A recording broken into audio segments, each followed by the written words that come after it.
अद्भुत कहानी में आपका स्वागत है। अगर आपने इस चैनल को सब्सक्राइब नहीं किया है तो सब्सक्राइब कर लें, साथ ही लाइक और कमेंट्स करना ना भूलें। श्री गरुड़ महापुराण चौथा अध्याय। इस अध्याय में नरकप्रद पाप निरूपण का वर्णन किया गया है। गरुड़ बोले, हे केशव, कृपया मुझे यह बतलाइए कि पापी मनुष्य किन पाप कर्मों के कारण महाक्लेशप्रद और लंबे यम मार्ग में जाते हैं। किन पापों के कारण वैतरणी में गिरते हैं तथा किन पापों के कारण नरक में गिरते हैं। श्री भगवान बोले, सदैव दुष्कर्मों में संलग्न रहने वाले, शुभ कर्म से परांगमुख रहने वाले मनुष्य एक नरक के अनंतर दूसरे नरक तथा एक दुख के पश्चात अन्य दुख और एक भय के बाद पुनः अन्य भय को प्राप्त करते रहते हैं। धर्मराज के पुर में पूर्व, पश्चिम और उत्तर इन 3 दिशाओं में स्थित द्वारों से धार्मिक जन प्रवेश करते हैं, किंतु पापी उसमें दक्षिण द्वार के मार्ग से जाते हैं। इसी दक्षिण द्वार के महादुखद मार्ग में वैतरणी नदी है। उस पूर्व में जो पापी दक्षिण द्वार से जाते हैं उनको मैं तुम्हें बतलाता हूँ। ब्राह्मण की हत्या करने वाले, मद्यपान करने वाले, गो हत्या करने वाले, बाल हत्या करने वाले, स्त्री हत्या करने वाले, गुप्त रूप से पाप करने वाले, गुरु के धन का हरण करने वाले, देवता के धन का हरण करने वाले, ब्राह्मण के धन का अपहरण करने वाले, स्त्री के धन का हरण करने वाले, बालक के धन का हरण करने वाले, ऋण लेकर उसे न चुकाने वाले, धरोहर में रखे हुए धन को हड़प लेने वाले, विश्वासघाती, अन्न में विष मिलाकर किसी को मारने वाले, दूसरों के दोषों को ग्रहण करने वाले, दूसरों के गुणों की प्रशंसा नहीं करने वाले, गुणी व्यक्ति के प्रति डाह रखने वाले, नीच पुरुषों से अनुराग रखने वाले, मूर्ख, सत्संगति से दूर रहने वाले, तीर्थों, सज्जनों, सत्कर्मों, गुरुजनों तथा देवों की निंदा करने वाले, वेद, पुराण, मीमांसा, न्याय और वेदांत में दोष बताने वाले, दुखी मनुष्य को देखकर प्रसन्न होने वाले, प्रसन्न मनुष्य को भी दुखी बनाने वाले, दुर्वचन बोलने वाले, सदा दूषित चित्त वाले, हितकर वचन और शास्त्र की बातों को कभी भी न सुनने वाले, अपने मन से स्वयं अपने को बड़ा समझने वाले, घमंडी, मूर्ख, कुछ न जानते हुए भी स्वयं को पंडित मानने वाले, ये पापी तथा अन्य बहुत से धर्महीन पापी यम मार्ग में रात दिन रोते हुए चलते हैं। जो पापी यमदूतों के द्वारा ताड़ित किए जाने पर वैतरणी को प्राप्त करते हैं और उसमें गिरते हैं, उनका वर्णन भी मैं तुमसे करता हूँ। माता पिता, गुरु, आचार्य तथा अन्य पूज्य जनों का अपमान करने वाले उस वैतरणी नदी में डूबते हैं। पतिव्रता, सचरित्र वाली, कुलीन और नम्र स्वभाव की स्त्री को द्वेषवश त्यागने वाले वैतरणी में गिरते हैं। हजारों गुणों वाले सत्पुरुषों में भी दोषारोपण करने वाले तथा उनकी अवहेलना करने वाले भी वैतरणी में गिरते हैं। ब्राह्मण को दान देने का वचन देकर बाद में उसको यथार्थतः उसी रूप में न देने वाला तथा ब्राह्मण को दान देने के लिए आमंत्रित करके भी उसे दान नहीं देने वाला, वे दोनों ही वैतरणी में गिरकर सदैव वहीं डूबे रहते हैं।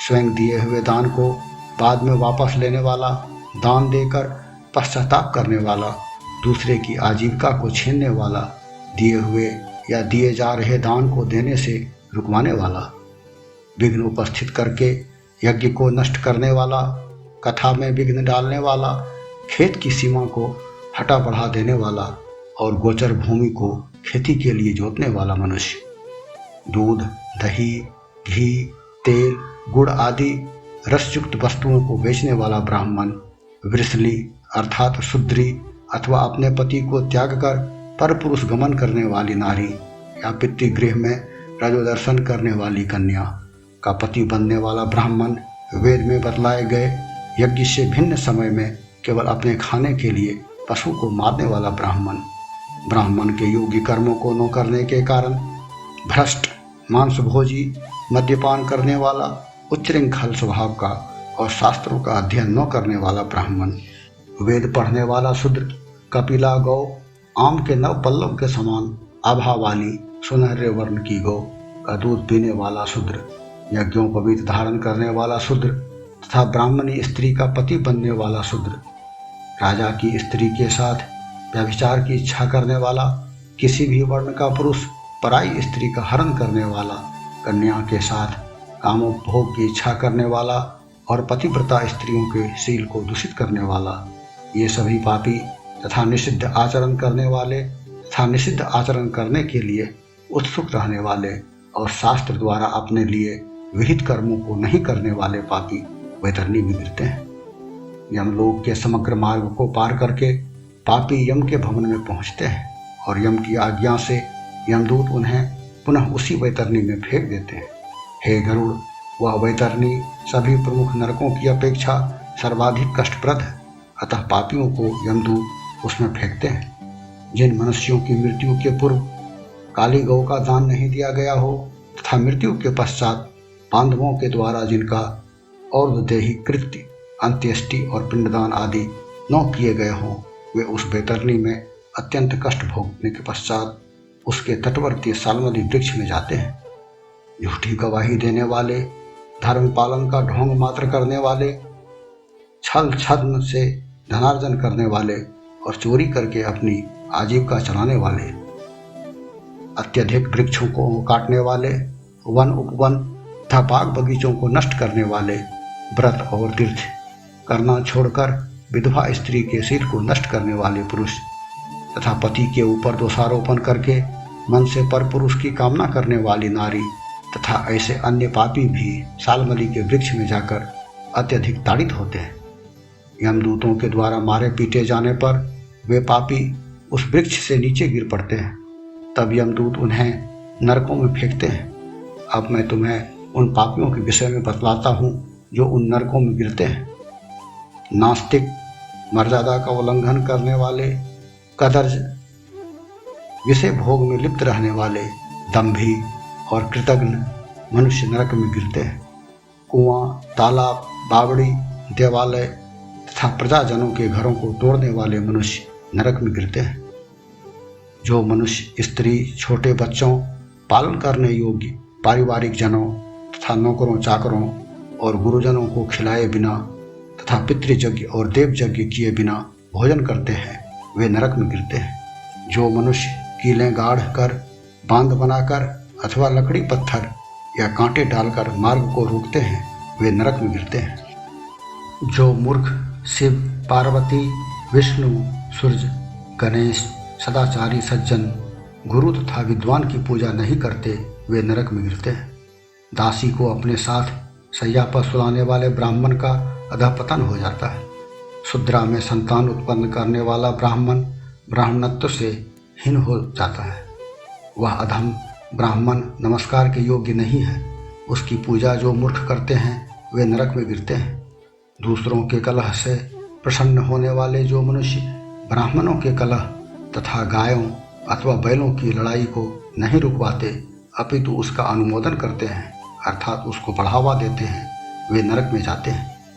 अन्य किसी भी पुरुष की शरण में न जाने वाली पतिव्रता स्त्रियों के साथ द्वेषवश समागम न करके उनके ऋतुकाल को निष्फल कर देने वाले पति भी नरक में गिरते हैं। जो पुरुष कामांध होकर रजस्वलागमन करते हैं, अमावस्या, पूर्णिमा और संक्रांति जैसे पर्वों की रात्रि में, जल में, दिन में और स्वयं अपने घर में पितरों का श्राद्ध करने पर या किसी अन्य के श्राद्ध में भोजन के दिन स्त्री समागम करते हैं, वे नरक में गिरते हैं। जो मनुष्य शरीर के मल, मूत्र, विष्ठा, थूक, मवाद आदि को अग्नि अथवा जल में फेंकते हैं या बगीचे या मार्ग या गोष्ठ में फेंकते हैं, वे नरक में गिरते हैं।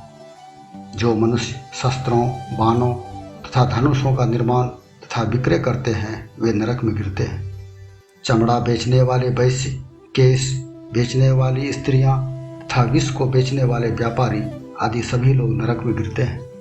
जो मनुष्य अनाथ पर दया नहीं करते, सत्पुरुषों से द्वेष करते हैं तथा जो शासक अपराध के बिना भी दंड देते हैं, वे नरक में गिरते हैं।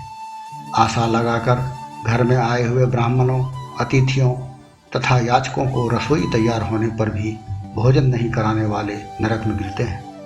जो मनुष्य किसी भी प्राणी में विश्वास नहीं करते तथा जो सभी प्राणियों के प्रति निर्दय और कुटिल हैं, वे नरक में जाते हैं। जो मनुष्य स्वयं ही जप तप संबंधी नियमों को संकल्प पूर्वक ग्रहण करके तत्पश्चात में इंद्रियों में संयम नहीं रख पाने के कारण उन्हें त्याग देते हैं, वे नरक में गिरते हैं। जो मनुष्य आध्यात्म विद्या का ज्ञान देने वाले तथा पुराण को सुनाने वाले गुरु का सम्मान नहीं करते, वे नरक में गिरते हैं। जो मनुष्य मित्र से द्रोह करते हैं, दो प्रेमियों की पारस्परिक प्रीति को समाप्त करते हैं अथवा किसी की आशा को तोड़ते हैं, वे भी नरक में जाते हैं। जो मनुष्य विवाह और देव यात्रा में विघ्न डालता है तथा जो तीर्थ यात्रियों के समूह को लूटता है, वह घोर नरक में रहता है और उसमें फिर कभी भी नहीं लौट पाता। जो महापापी किसी के घर में, ग्राम में तथा वन में आग लगाता है, उसे यमदूत नरक में ले जाकर अग्निकुंडों में पकाते हैं। अग्नि से शरीर जल जाने पर जब वह छाया की मांग करता है तो यमदूत उसे असीपत्र वन के अंदर पहुंचा देते हैं। वहाँ तलवार के समान तीखे पत्तों से जब उनका शरीर कट जाता है, तब यमदूत उससे कहते हैं, अरे पापी, इस शीतल छाया में तुम सुख की नींद लेने के लिए शयन करो।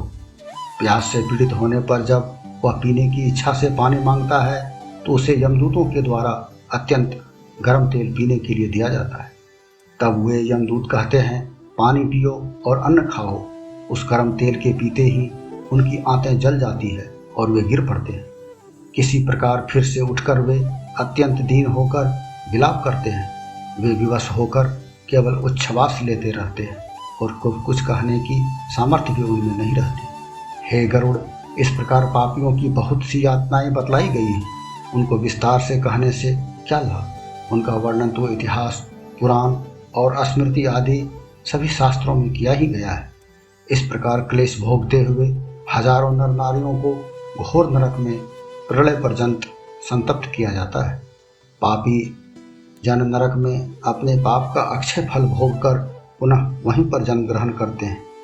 यम की आज्ञा से पृथ्वी में आकर पापी अस्थावर आदि की योनियों को प्राप्त करते हैं।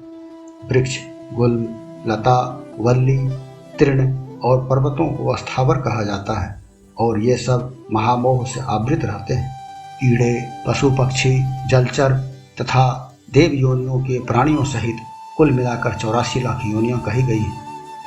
इन सभी 84 लाख योनियों में क्रमशः उत्पन्न होने के पश्चात मनुष्य योनि में आते हैं। मनुष्य योनि में भी सर्वप्रथम चांडाल योनि में पैदा होते हैं। उसमें भी वे पाप चिन्हों से युक्त तथा अत्यंत दुखी होते हैं। पाप चिन्हों से युक्त नर नारी महागलित कुष्ठी, जन्मांध या किसी महारोग से युक्त होते हैं। इस प्रकार श्री गरुड़ महापुराण का 4था अध्याय समाप्त हुआ।